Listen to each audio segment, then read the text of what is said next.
Hello मेरे प्यारे छात्र एवं छात्राएं, मैं संदीप ठाकुर। आप देख रहे हैं माँ संस्कृत गंगा यूट्यूब चैनल। तो मेरे प्यारे छात्र एवं छात्राएं, आज का जो अध्याय हम बताने जा रहे हैं वह चैप्टर संख्या 3 है और ट्यूशन भाग 2 से लिया गया है। अगर आप मैट्रिक बिहार बोर्ड की तैयारी कर रहे हैं तो ये आपके लिए बिल्कुल चैनल परफेक्ट है, क्योंकि बिहार बोर्ड मैट्रिक की तैयारी करने के लिए ये चैनल आपके लिए बहुत ही अच्छे हैं। अगर आप चाहते हैं कि अच्छे से एग्ज़ाम आपको कॉन्फिडेंस के साथ में निकल जाए और अच्छे से मार्क्स उठा सकते हैं, तो ये आपके लिए बहुत ही परफेक्ट है। आप अंत तक बने रहें। अगर जो भी तरह का वीडियो मतलब दिक्कत हो रहा है पढ़ने में या समझने में, तो आप नीचे में कमेंट करके बता सकते हैं या पूछ सकते हैं। तो चलिए संस्कृत का आज पूरी तरह से हम अध्ययन करेंगे और अच्छी तरह से जानकारी लेंगे कि क्वेश्चन कैसे पूछे जाएंगे और कैसा रहेगा एग्जाम के लिए। तो आपके लिए बहुत ही फायदेमंद रहेगा। तो अंत तक बने रहें। अगर आपको पसंद आए वीडियो तो आप इसको शेयर भी करें और हर छात्र के पास पहुंचाएं, ताकि इस वीडियो के माध्यम से जो है अच्छी से अच्छी जानकारी ले सके। ठीक है, तो मेरे प्यारे छात्र एवं छात्राएं, तो चलिए समय को ना गवाते हुए स्टार्ट करते हैं। चलिए आज हम पढ़ेंगे तृतीय पाठ, यानी कि हम आलस कथा के बारे में बताएंगे कि आलस कथा मनुष्य की सबसे बड़ी क्या होती है और कैसा ये उत्पन्न होता है। इन हम आलस के बारे में हम अच्छी तरह से अध्ययन करेंगे और पूरी तरह से जानकारी लेंगे। तो आशा करते हैं कि हर एक स्टेप बाय स्टेप को अच्छी तरह से आप अध्ययन कीजिएगा। ठीक है, तो कोचिंग से बेहतर ही हो सकता है। चलिए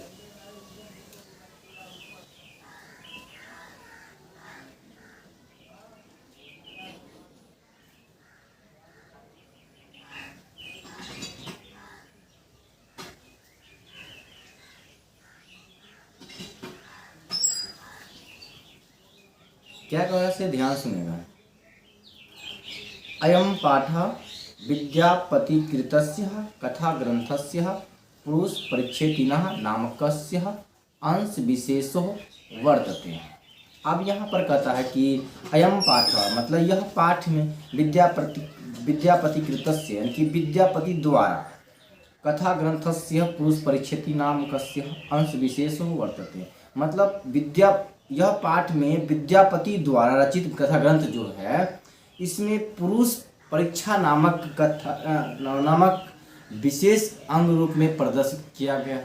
माने यह पाठ में यानी कि आलस कथा पाठ में पुरुष परीक्षा के बारे में अध्ययन करने के लिए बताया गया है, क्योंकि यह बताया जाता है कि इसमें पुरुष कैसे उसमें उत्तीर्ण होता है, आलस व्यक्ति को कैसे उत्तीर्ण किया जाता है और उसे कैसे अच्छा बनाया जाता है। इस अध्याय में हम अच्छे तरह से जानकारी लेंगे। तो चलिए हम अच्छे से शुरुआत करें हैं, तो आप अच्छे से बने रहें और एक एक स्टेप को अच्छी तरह से ध्यान से देखिए। ठीक है, चलिए पुरुष परीक्षा सरल संस्कृत भाषायां कथारूपेण विभिन्नानां मानवगुणानां महत्वं वर्णयति दोषानां च निराकरण्यां शिक्षां ददाति। अब यहाँ पर कहता है कि पुरुष परीक्षा जो होता है सरल संस्कृत भाषा के कथारूपी द्वारा जो मानव के गुणों का महत्व का वर्णन किया गया है इस भाषा में, और यह एक तथा इसमें निराकरण का दोष के जो निराकरण के बारे में बताया गया है कि हम इसमें जो आलस दिखाएंगे, और इस पुरुष परीक्षा जो सरल संस्कृत भाषा के कथारूपी द्वारा मानव के गुणों का बारे में वर्णन किया गया है, तो इसमें इसका महत्व के बारे में भी वर्णन किया गया है और इस दोष के वर्णन कि कैसे दोष से हट सकते हैं इसके बारे में भी जानकारी दिया गया है। कमाल की बात है ना, क्योंकि ये भी बताया गया है। ठीक है, अब आगे है, देखिए ध्यान से।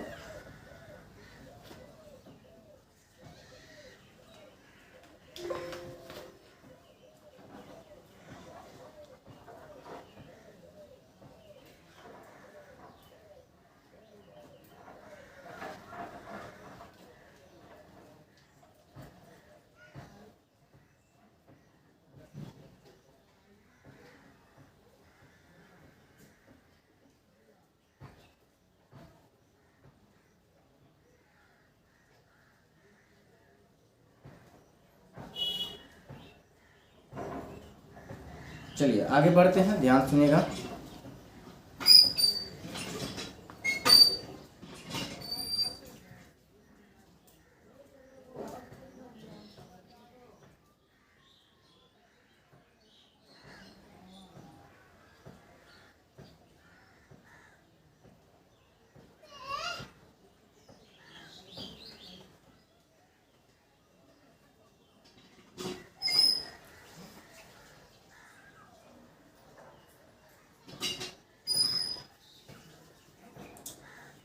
विद्यापति लोकप्रिय मैथिली कवि आसित। इनकी विद्यापति जो है हमारे मैथिली के लोकप्रिय कवि कौन से है? तो मैथिली के लोकप्रिय कवि कौन है भाई? मैथिली के लोकप्रिय कवि कई बार एग्जाम में पूछा गया है कि मैथिली के लोकप्रिय कवि कौन है? तो याद रखिएगा विद्यापति है, क्योंकि यहाँ बता रहा है विद्यापति लोकप्रिय मैथिली कवि आसित। विद्यापति जो है मैथिली के लोकप्रिय कवि के रूप में भी माने जाते हैं। ठीक है, अब आगे देखते हैं। अपि च बहुनां संस्कृत ग्रंथानां निर्मातापि विद्यापतिरासीत् इति तस्याः विशिष्टता संस्कृत विषय अपि प्रभुता अस्ति। अब यहाँ पर कह रहा है, ध्यान सुनिएगा, और इसमें बहुत सारे ग्रंथ के निर्माता भी हमारे विद्यापति जी हैं, और इसमें संस्कृत विषय के और अति विशिष्टता प्राप्त किया गया है इसमें। ठीक है, अब आगे बढ़ते हैं, ध्यान सुनिएगा। प्रस्तुते पाठे अलस्य नामकस्य दोषस्य निरूपणे व्यंग्यात्मिकः कथा प्रस्तुतः विद्यते नीतिकारा आलस्यम रिपुरम मन्यते। अब देखिए यहाँ पर कह रहा है कि प्रस्तुत पाठ है, माने प्रस्तुते पाठ है, यानी कि प्रस्तुत पाठ में आलस्य नामकस्य, आलस्य नामक दोषस्य निरूपणे, दोष का चित्रण करने के लिए यहाँ पर क्या व्यंग्यात्मक कथा का प्रस्तुत विद्यते, यानी कि प्रस्तुत किया गया है। और नीतिकारा आलस्यम रिपुरम मन्यते, इसमें नीतिकारण आलस्य का जो सबसे शत्रु मानते हैं। नीतिकार जो है हमारे आलस का क्या मानते हैं? सबसे बड़ा शत्रु मानते हैं। मतलब ये कहा जाता है कि सीधे सीधे बोलेंगे कि हम इसमें जो चर्चा करेंगे मानव के गुणों के बारे में चर्चा करेंगे और आलस्य के बारे में चर्चा करेंगे कि कैसे आलस को हटाना चाहिए और कैसे उससे उत्तीर्ण होना चाहिए और कैसे हम आगे बढ़ना चाहिए, इनके बारे में हम अच्छी तरह से जानकारी लेंगे। बहुत अच्छा टॉपिक है, ध्यान सुनिएगा, बहुत ही मज़ेदार आने वाला है। ठीक है, चलिए आगे हम बढ़ते हैं, ध्यान सुनिएगा। चलिए हम पढ़ने जा रहे हैं कि इसका मूल पाठ है जो आलस कथा पाठ का है, और इसका हम मूल पाठ पढ़ेंगे और अंतों अंत तक बने रहें। ठीक है, जो भी तरह का समझने में परेशानी हो तो आप नीचे में कमेंट करके पूछ सकते हैं या बता सकते हैं कि सर हमें प्रॉब्लम है और हमें इसको बता दीजिए। ठीक है, तो हम उसको जल्द से जल्द बताने का भी कोशिश करेंगे। ठीक है, चलिए पहला लाइन जो क्या है, आसित मिथिलायां वीरेश्वर नामक मंत्री स च स्वादभाव दानशील कारुणिश्च सर्वेभ्यः दुर्गतेभ्यः नाथेभ्यश्च प्रत्यमीक्षा भोजनम दाप्यति। पहले इसका शब्दार्थ हम जान लेते हैं कि शब्दार्थ क्या होता है। ठीक है, उसके बाद हम आगे बढ़ते हैं। शब्दार्थ में क्या है, कारुणिक माना होता है दयालु होता है, और दुर्गतेभ्य अनाथेभ्याश्च का मतलब होता है संकटग्रस्त तथा अनाथों को प्रतिदिन भोजन देने वाले, और प्रत्यय माना जो होता है प्रतिदिन, और दाप्यति माना होता है जो देता है। चलिए फिर से पढ़ लेते हैं। आसित मिथिलायां वीरेश्वरो नामक मंत्री स च स्वादभावः दानशील कारुणिश्च सर्वेभ्यः दुर्गतेभ्यः अनाथेभ्यश्च प्रत्यमीक्षा भोजनम दाप्यति। यानी कहता है कि मिथिला नामक नगरी में एक वीरेश्वर नाम का एक मंत्री रहा करते थे। स्वभाव से दानशील और कारुणिक भी थे, और यह संकटग्रस्त व्यक्तियों और अनाथों को स्वच्छ भोजन करवाते थे। मतलब यह प्रतिदिन स्वच्छ और भोजन करवाते अनाथों और प्रतिदिन गरीबों को। ठीक है, जो कारुणिक कौन थे? मतलब मिथिला में कौन मंत्री रहते थे? वीरेश्वर नामक का मंत्री। तो यहाँ पर एक और क्वेश्चन बन सकता है कि मिथिला में कौन से मंत्री रहते थे? वीरेश्वर नामक मंत्री रहते थे। एक और बात है यहाँ पर हो सकता है, मिथिला के लोकप्रिय कवि कौन है? तो यहाँ पर ये भी कह सकते हैं मिथिला के लोकप्रिय कवि हमारे श्री श्री 108 विद्यापति जी। ठीक है, अब आगे है, ध्यान सुनिए। तन्मध्ये अलसेभ्य अपस्य वस्त्र दाप्यति यतः, मतलब उनमें से आलस्यों को भी अन्न और वस्त्र देता था। क्योंकि आगे बढ़ेंगे तो आगे पता चल जाएगा कि हमें उसकी क्या जानकारी है। मतलब वीरेश्वर नामक जो मंत्री थे और गरीबों और नाथों को संकटग्रस्त व्यक्तियों को प्रतिदिन भोजन करवाते थे, और उसका वस्त्र भी अन्न भी देते थे और वस्त्र भी देते थे। ठीक है, अब आगे है निर्गतीनाम च सर्वासाम अलसा प्रथमो मतः किंचिनः क्षमते कर्तुरः जठेर्नपि भिन्नः। यानी कि कहता है कि जब सभी प्रकार के निर्गतियों में जो आलस व्यक्ति जो होते हैं वो सबसे प्रथम माने जाते हैं। और यह जो भूख की अग्नि इसको शांत करने में क्या करता है, कुछ भी करने में सक्षम नहीं होता है। जो व्यक्ति अगर मान लीजिए जो आलस व्यक्ति होंगे ना, वो कुछ करने में सक्षम नहीं होते हैं। उनको तो सिर्फ दूसरे पर आश्रित रहता है कि कब हम कोई दे दे हमको, हम इसमें आके ठूस लेंगे, तो वो किसी और पर डिपेंड रहता है। तो वो अपने आप को मतलब भूख की अग्नि को शांत नहीं कर सकता। अगर मान लो उसको भूख भी लगेगा तो वो भूख मतलब खाना नहीं खाएगा, कह दो यार अभी नहीं खाएंगे बाद में खा लेंगे, तो ऐसा उसके मन में चलते रहता है, उसके माइंड में चलते रहता है। तो वैसा व्यक्ति जो होता है वो अपने आप को भी संकटग्रस्त व्यक्ति बन जाता है। ठीक है, अब आगे है, ध्यान सुनिएगा। तत्व अलसम पुरुषानम तत्रेष्टलाभम श्रुत्वा बह वस्तुंदरम परिमिर्जास्त्रत्व वर्तुली वह यतः स्थितः सौर्यकालमूला ही सर्वेषामपि संहिते सजातिनम सुखम दृष्ट्वा केन धावन्ति जातंदवा। अर्थात यह कहता है कि जब ततो अलसम पुरुषम तत्रेष्ट लाभम श्रुत्वा बहुवस्तुन मिर्जास्त्र वर्तुली वह यतः, मतलब यह कह रहा है कि इसका सुधार पहले जानने के बाद बोलते हैं। निर्गति नाम होता है जो बेकार या जिसकी कोई गति नहीं होती है। किंचन मान जो कुछ भी नहीं कर सकता है। क्षमते माने जो चाहते हैं। और कर्तुन माने होता है जो करना होता है। जाठेर माने होता है भूखा होता है। और बहिन्ना का मतलब होता है आग होता है। और तुंदम परिमिर्जा का मतलब होता है जो तोंद बढ़ाने वाला है कि पेट को बढ़ाने वाला। ठीक है, अब आगे है बर्तुली माने जो होता है लंबा पेट वाला, जानते हो ना लंबा पेट, तो बर्तुली से कहते हैं, लंबा पेट वाले कहते हैं बर्तुली। अब आगे है सौर्य काल मूला का मतलब होता है सुविधाजनक। सजातीना माने होता है अपने समान जाति के अदृष्टवा माने जो देखकर, और जंतवा माने होता है प्राणीगण होता है। तो ये शब्दार्थ आप जान चुके हैं, तो आप हम इसका टॉपिक जानकारी लेते हैं।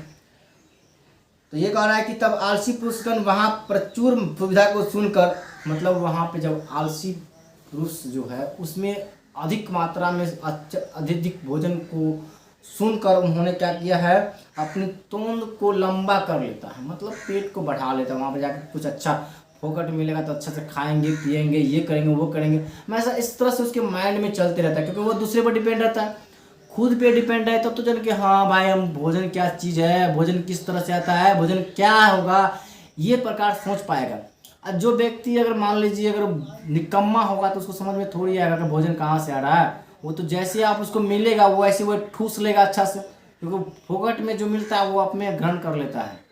ठीक है, अब आगे है, ध्यान सुनिएगा। स्थितः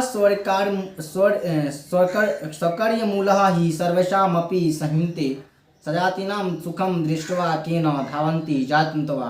अर्थात कह रहा है कि क्योंकि जीवन की जो सुविधाजनक स्थिति के लिए भी प्रिय पसंद भी आती है, और अपने समान जाति के प्राणियों के सुख को देखकर कौन प्राणी नहीं दौड़ता है, उसकी ओर भी आता है। मतलब कुछ ऐसी बात भी होगा ना कि अगर मान लीजिए कि जो आपका सुविधाजनक देखने के बाद भी आपको दौड़ के भी आता है और कुछ व्यक्ति नहीं भी आता है, तो आप पे डिपेंड करता है कि कौन आपको। इन संसार में तो बहुत सारे लोग रहते हैं, सब तो आपको पसंद नहीं आएंगे। कुछ व्यक्ति को आपको दिक्कत भी होगा आपसे, कुछ व्यक्ति को आपसे बहुत अच्छा भी लगा होगा। तो जिसके लिए आप जितना ही ज़्यादा समय दीजिएगा उतना ही ज़्यादा आपको दुरुपयोग करेंगे।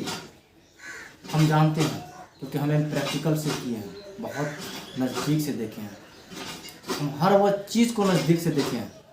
आप लोग तो शुरुआत कर रहे हैं, इसलिए अपने आप को स्वयं को पहचानिए कि स्वयं क्या कह रहे हैं, हम क्या होने वाला है, इस चीज़ को पहचानिए। क्योंकि जीवन है, संघर्ष कीजिएगा तभी तो कुछ पाइएगा, संघर्ष के बिना कुछ है नहीं। इन दुनिया में बहुत सारे लोग रहते हैं, कोई आपको अच्छा कहेंगे कोई बुरा कहेंगे, दुनिया की बात सुनना नहीं है, आपको अपनी मन की बात सुनिए। हम कहाँ बोल रहे हैं आपको कि सबका बात सुनिए। जो आपका मन का चाह रहा है कि आपका ये बेस्ट है, तो उन बेस्ट पर अटक रहे। आप स्वयं एक बेस्ट है, आप स्वयं एक अच्छे हैं, स्वयं एक विधाता है, स्वयं एक सुविधाजनक है, स्वयं एक विनाशकारी है। आप स्वयं को क्यों नहीं पहचानते? दुनिया में क्या है? सब कुछ मोह माया है, पहचानिए। सबको समझ में तो आता है, पर किसको आता है ये कौन जानता है? ये खुदा भी जानता है या भगवान जानता है। चलिए आगे देखते हैं।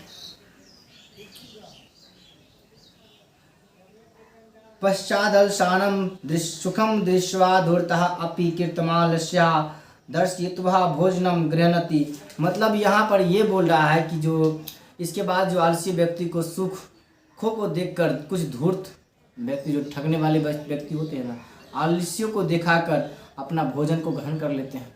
मतलब धूर्त व्यक्ति जो आलसी होगा ना, वो कुछ बनावटी बात बना देगा और अपने आप करके आपको ये है वो है फलना है ढिकना है ये सब बात बना देगा और आपको भोजन ग्रहण करके वो चला जाएगा। ठीक है, आप आगे देखिए।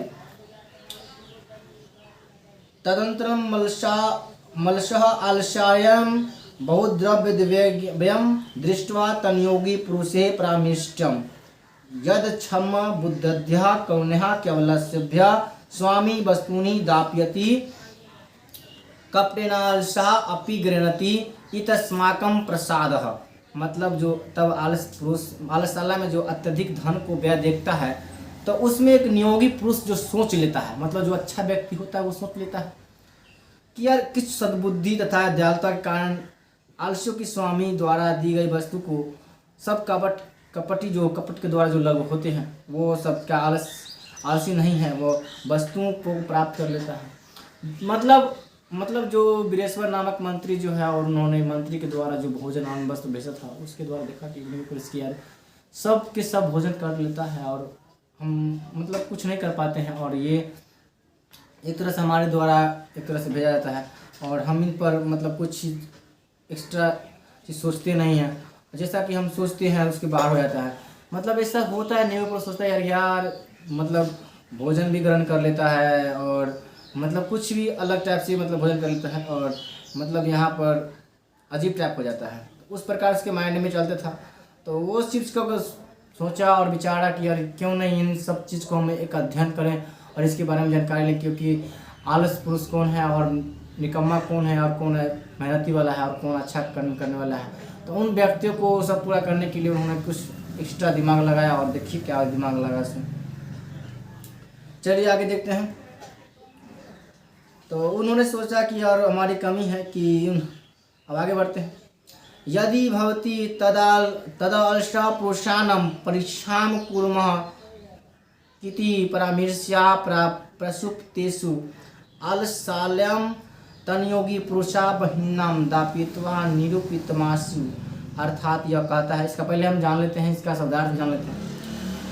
दृष्टवा माने होता है देखकर और धूर्त माने जो होता है ठग या चालाक होता है और कीर्तमालसा माने होता है जो बनावटी आलस को दिखाता है। बहुद्रव्यम्य माने होता है जो अत्यधिक धन को देख कर खर्च करना होता है। तनयोगी पुरुष माना जो होता है जो अच्छा पुरुष होता है, जो नियोगी पुरुष होता है। प्रामिष्टम माना जो होता है सोचा गया। करुण्या माना होता है जो करुणा या दया के कारण होता है। गृह्णति माना जो प्राप्त करते हैं। प्रसादा माना जो होता है कमी होता है। परामर्श्या माना जो होता है सोच कर। प्राप्तेषु माना होता है उन सभी को सुप्त अवस्था में। बहिन्ना का मतलब होता है आग और दापित्वा का मतलब होता है देख कर या लगा कर।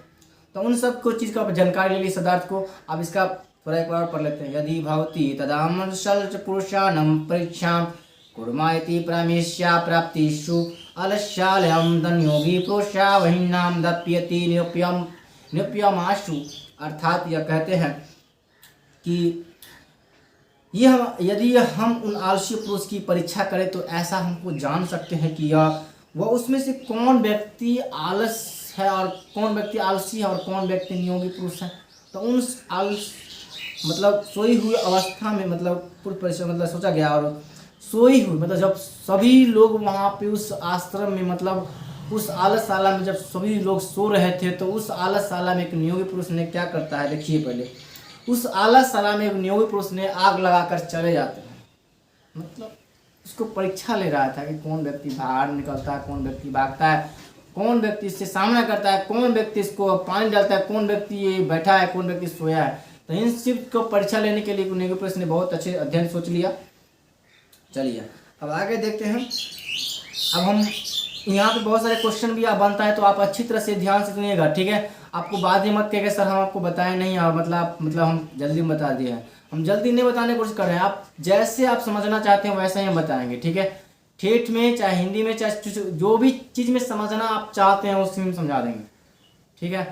सिर्फ आप कमेंट कीजिए, आप कमेंट का आप जितना ज़्यादा कमेंट होगा तो उतना ही हम ज़्यादा रहते समझाएंगे, ठीक है। आगे देखिए, ततो गृहलग्नम प्रवृद्धमग्नम दृष्टवा धूर्ता सर्वे पाल्यतः, मतलब तभी जब उस आलसशाला में आग लगी ना तो सभी लोग क्या करता है, धूर्त लोग जो थे सभी लोग भाग गए। अब आगे देखते हैं, पश्चात दिलसालसा अपि पल्यतः, मतलब इसके बाद कुछ आलसी पुरुष भी भाग गए, मतलब कुछ आलसी पुरुष भी भाग गए, मतलब भाई जान किसको प्यारा नहीं है, कौन चाहेगा अपना जान को उसमें धकेल दे, सबको अपना जान प्यारा होता है। इन गधा को, 4 गधा को जान प्यारा नहीं था। देखिए क्या होता है इसमें, चत्वारा पुरुषास्त्रे तवे सुप्ता,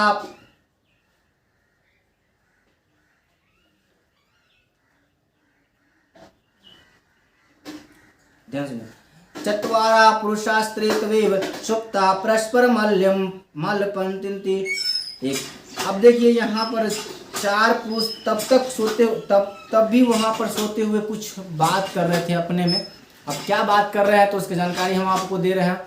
तो पहला व्यक्ति क्या बोलते सो ध्यान सुनिए, एकेन मतलब एकेन नोक्तम बोल रहे हैं, मतलब पहला व्यक्ति बोल रहे हैं एकेन वस्त्रमित मुखेन उक्तम, मतलब पहला व्यक्ति बोल रहे हैं अपने मुख से बोल रहे हैं कि ध्यान सुनिए, अहो कथामयम कोलाहल, पहला मूर्ख बोल रहा है कि अरे बाहर में कैसा हल्ला हो रहा है, मतलब कैसा कोलाहल हो रहा है, मतलब कैसा शोरगुल हो रहा है।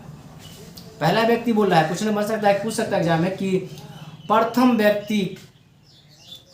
व्यक्ति जो थे सोते हुए क्या बात कर रहे थे, या प्रथम व्यक्ति ने क्या कहा था।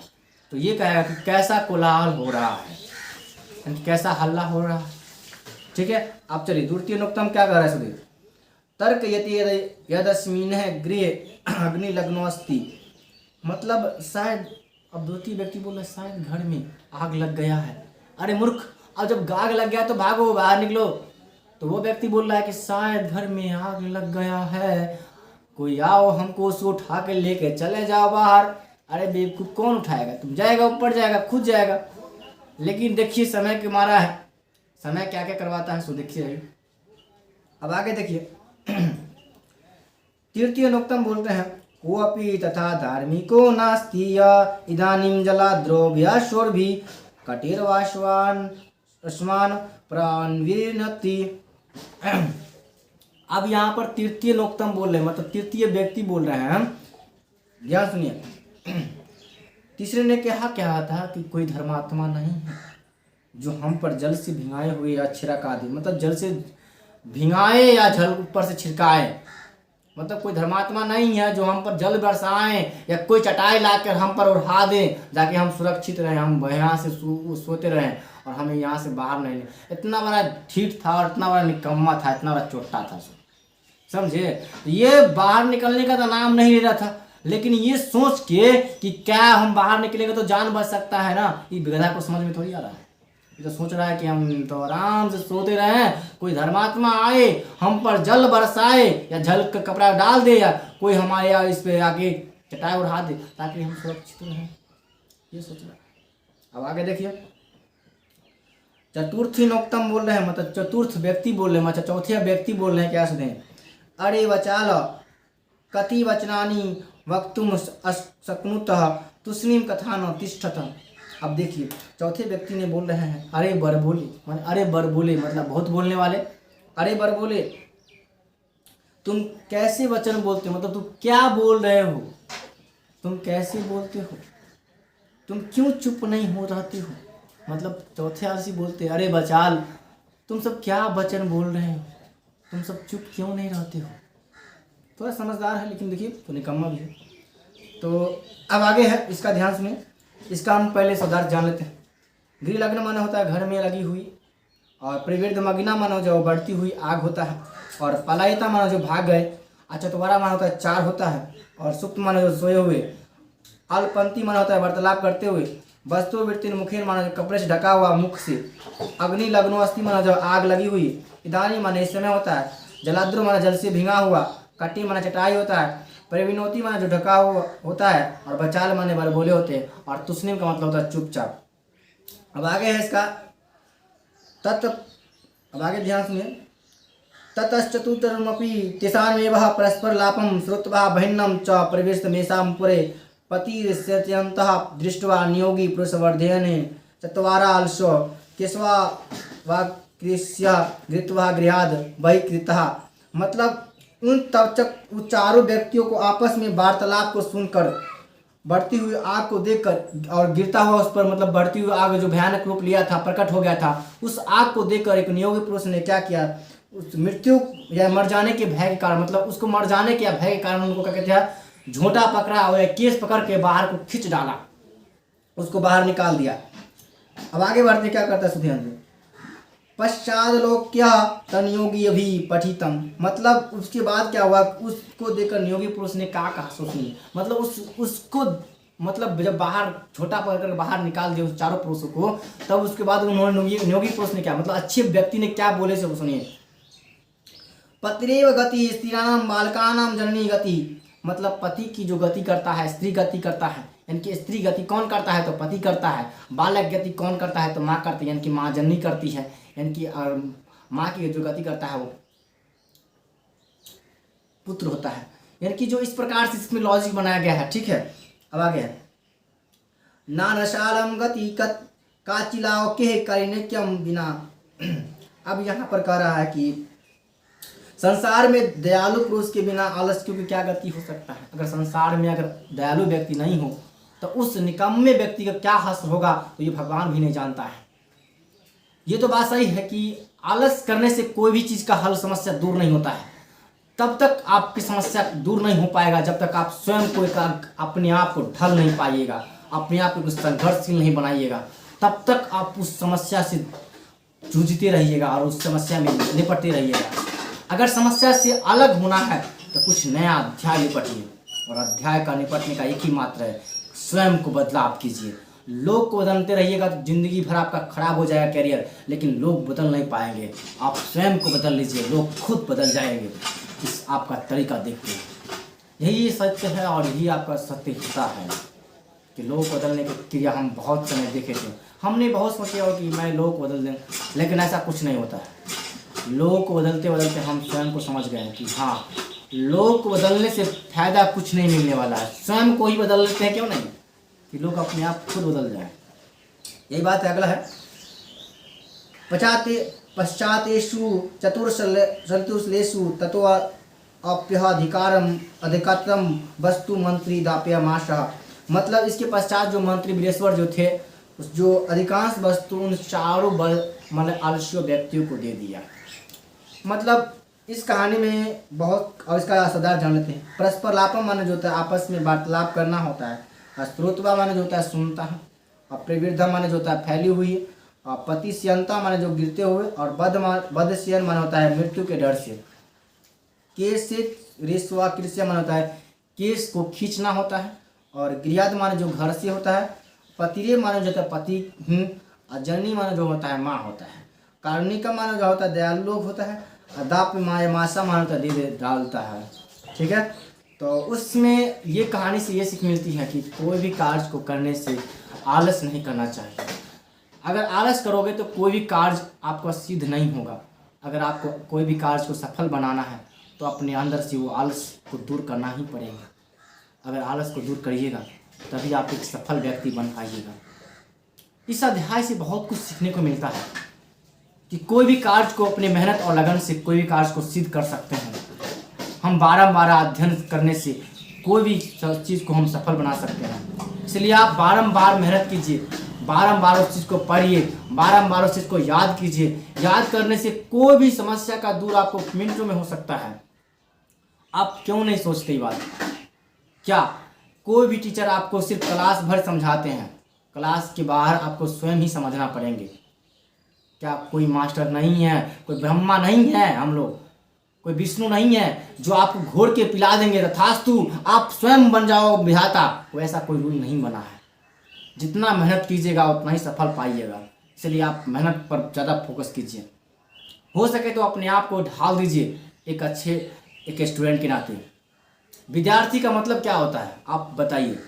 विद्यार्थी का मतलब होता है, हम खुद बताते हैं, आप लोग क्या दिमाग लगाइए उतना। विद्यार्थी का मतलब होता है विद्या का अर्थ, मतलब जो विद्या का सही सही अर्थ बताता हो वही विद्यार्थी होता है।